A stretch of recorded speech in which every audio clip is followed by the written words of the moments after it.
Android 17 is officially here, and Samsung has already started cooking up One UI 9 behind the scenes.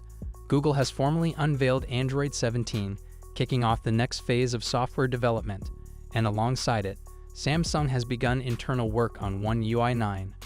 Just a few days ago, a new firmware version surfaced on Samsung servers, which was later identified as One UI 9. The listing indicates that this build is currently being prepared for the upcoming Galaxy Z Fold 8 foldable. For those unaware, Samsung shifted its strategy last year by debuting foldables with a major One UI upgrade. The Galaxy Z Fold 7 and Flip 7 were the first devices to launch with Android 16-based One UI 8.0, which was later rolled out to the Galaxy S25 lineup via an OTA update.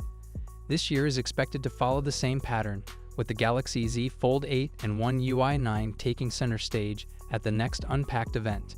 While Samsung has not revealed an official timeline for One UI 9, Google has already shared details about Android 17's roadmap.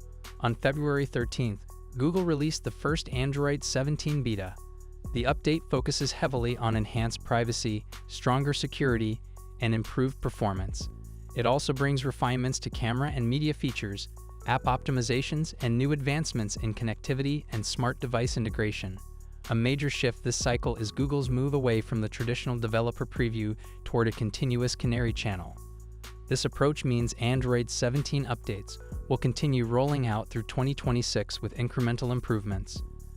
As per the current schedule, Android 17 beta builds will run from February through April 2026, with a stable release expected sometime in the second quarter of the year.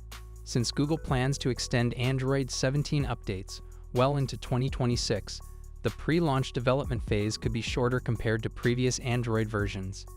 Samsung may introduce One UI 9 out of the box with the Galaxy Z Fold 8 as early as July, followed by expansion to older Galaxy devices starting late Q3 and beyond. We'll continue to keep you updated with the latest developments. What are your thoughts? Let me know in the comments section.